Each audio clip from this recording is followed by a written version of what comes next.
Kaya po, siguro dun, yung ilan sa inyo na nakakita, parati ho akong sinasabing DDS, sinasabi ko hindi ako DDS. Bakit ho? Nahihiya ho ako doon sa original na DDS. Kasi noong 2016, kay Binay ho ako. Si Binay yung kandidato ko. Yun yung first time ko nakikita si PRRD sa mga debates. Parati ho niya ako linoloko na parati ho ako may dalang mga box at folder. Sabi niya, Day, ano yan? Sabi ko, sir, platform ho namin. Alam mo, wala akong platform. Sabi ko, sir, kay Binay ho ito.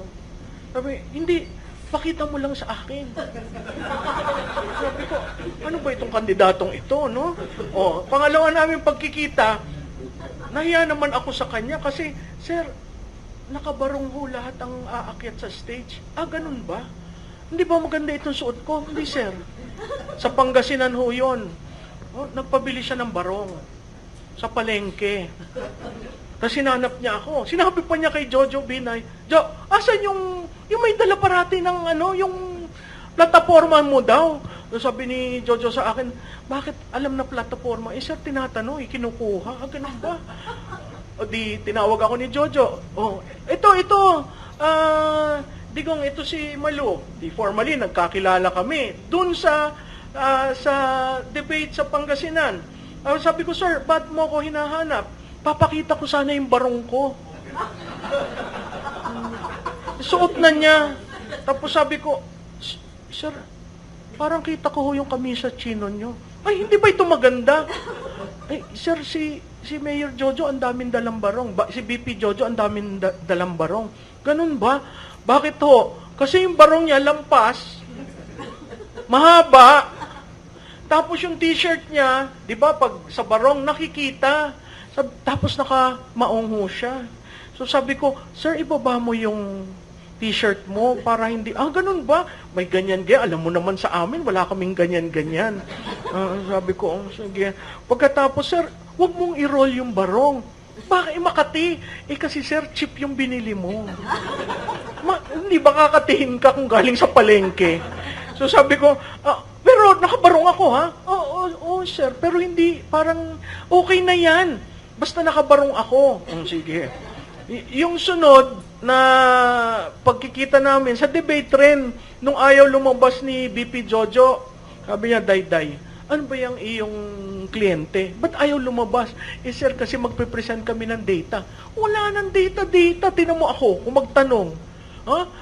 So, yung pagiging kilala ko sa kanya sa debate, yung first debate, na lahat kami nakunan ng litrato ng GMA7 na nakanganga, yun yung tinanong ni Mike Enriquez na tungkol sa pagnanakaw. Ito naman sinabi na namin kay Jojo Binay, huwag kang magre-raise ng hand tungkol sa nakaw.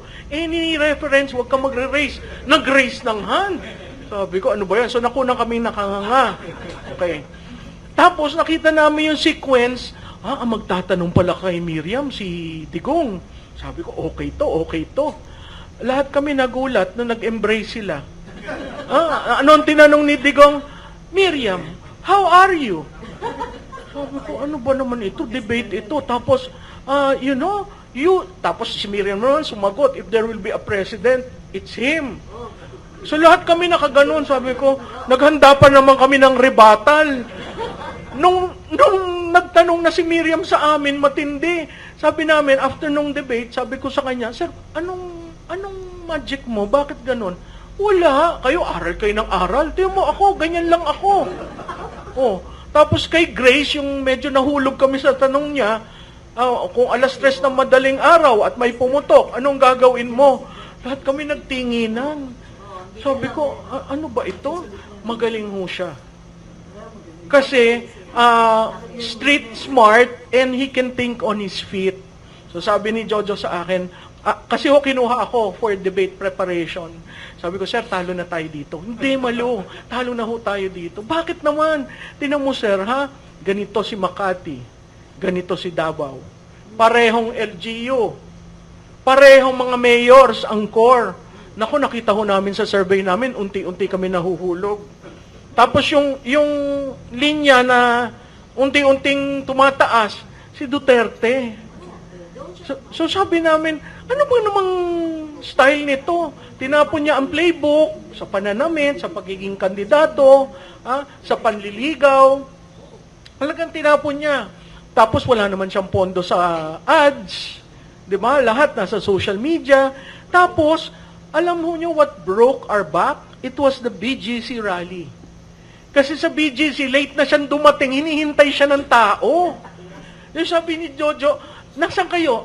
Sir, nandito kami sa BGC. Anong ginagawa niyo dyan? Tinitingnan ho namin reaksyon ng tao. Bakit? May iba pa bang reaksyon? Sir, naghihintay sila, walang pakain, walang patubig. Late na siya ng parang 5 hours, 6 hours. Pero nandun yung tao. So sabi ko, mahirap ito. So ang usapan na lang namin ni Jojo, kasi umalis na ho nun si John Vic. At kaya ko sinasabi si John Vic, dahil yan ang isang pangalan sa 2028. Iniwan niya ho kami. At ang role ko, para siya sabihin, wag mo namang gawin yan kay Jojo. Umalis na ho siya. So, si John Vic is the kind of a person who does that to your team. So, medyo nahirapan kami doon.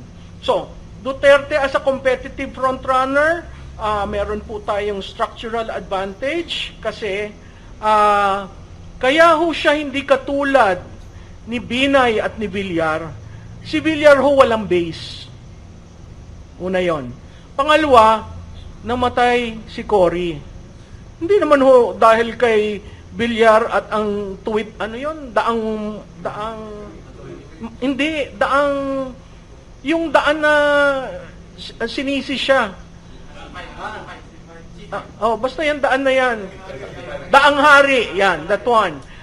Hindi naman dahil doon sa atake. Simple lang, namatay si Cory, si Noy na hindi naman pinapansin sa liberal.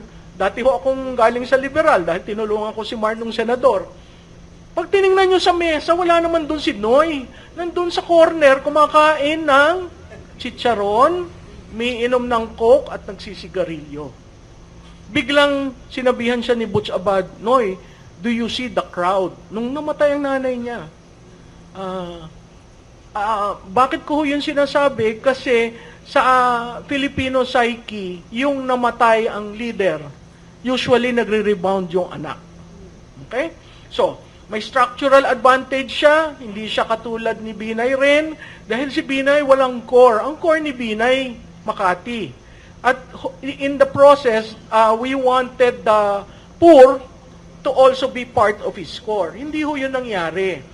What stands very clear kay Inday, tumakbo ang tatay ng 2016.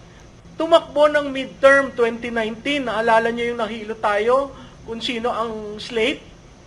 Di ba ho dalawa ang slate nun? Slate ni Inday at slate ni PRRD. Kaya sa Manila, gulong-gulo kami. Ano ba yung politika nito? Talagang it throws any rule in campaign playbook. Nag-end ang 2022 with the highest approval rating, 80%. In presidential politics. Nanalo si Inday. Third time. Fourth cycle, si Inday used her political capital for Duterte 10. Okay? Nasalba niya. Sino nasalba niya? Si Aimee at saka si Villar. So that talks of the conversion of a Duterte. Okay? So 4 election cycles, national, yun hong mga politiko dito, naiintindihan nyo yung recency of election. Pag tumakbo ka nung huling election, ang taas-taas ng awareness sa'yo. So yun, that is going for Inday. No? Advantage niya lies in fragmentation. Pag maraming kandidato, lumalabas ang Duterte. So tingnan natin. Ilang election cycles ng presidente ang nananalo ang Duterte? Ilang kandidato sa presidente on the average ang tumatakbo? 8 ho. Since Cory's time. 8. So, on a one-on-one, delikado tayo. Kasi wala tayong makinarya, wala ang administrasyon, wala ang pondo. On a 1 against 8, lalabas ho tayo. Bakit? Yun hong enduring Duterte votes ay nasa 35% of the total registered voters. 35%. Dati ho siya, nasa 60. Inuga-uga, uga-uga. Kung titingnan mo yung trend niya, nandito siya, bumababa, aangat, bumababa, aangat. Hindi katulad kay Presidente, talagang erosion. Karamihan ng survey firms, ang sinasabi nasa negative. Okay? Si Inday Sara, consistently. At sino ang consistent na nag-take ng shocks? What makes her buoyant is Mindanao. Saan ka nakakita? 70%? 80%? Sabi ko, ano ito? Ngayon lang ako nakakita ng ganyang boto, 70%, kahit na anong tinapon. The more na tapunan, si Mindanao, the more na tumataas. Kaya nga sabi ko, itong administrasyon at ang latest, ang administrasyon nagpagawa ng 35,000 survey, 35,000 respondents. Wala akong kopya. Nanghahanap ako yung mga kaibigan ko sa administrasyon. Ang sabi sa akin, Duterte ka naman, bakit ka namin bibigyan? Hulaan nyo ano ang kanyang preference. Nasa 60. Kaya na-alarm sila, si administrasyon, nako, at kaya ko sinasabing brilliant move yung ginawa ni Inday, kasi mapipilitan ngayon si administrasyon, sino ang kandidato natin? Di ba? Naghahanap sila. Sige, maghanap kayo, mag-away-away kayo. Ang malala, yung sa kabila, yung sinasabing kainsuka, at nagagalit ang mga kaibigan ko sa liberal, maluwag mo naman kaming tawaging kainsuka. Ay, bakit sa usapin ng korupsyon, ayaw niyong tumindig? Simple lang. Kung mahal niyo si Marcos, hindi sige, mahal niyo na. Pero sa 1.5 trillion to 1.9 trillion, wala kang sasabihin. Diba? Parang may mali doon. Bakit ito napakahirap pagsamasamahin ang Pinklawan, ang Dilawan, at ang Makabayan? Ay kailangan ho kayong maglista. Bakit tayo nag-alliance building? Sino ang sa taas? Sino ang pangalawa? Paano ang galaw natin? Okay? So, marami ho dyan. At sila daw ang opposition. Sabi ko, paano kayo naging opposition? Kumbaga sa trade union, parang kakampi rin ng management, no? Kaya sabi ko, dun sa mga ibang nandun sa Dilaw, sabi ko, ang hirap niyan, paano kayo tatayo ng stage? Sabi niya, hindi, ayusin namin. Magkakaroon kami ng kandidato. Pero hindi kayo opposition. Si Inday, anti-Marcos Black. Klarado. Di ba? Ang kalaban natin si Marcos. Ang gumigiba sa kanya si Marcos. Ang ekonomiya kaya ganito si Marcos. Ang peso kaya nag-59 ako kahapon, naghihintay ako ng 60 si Marcos. Ang reaksyon niya sa Iran versus US, Israel, napakahina. Si Inday, meron siyang 1, 2, 3, 4, 5.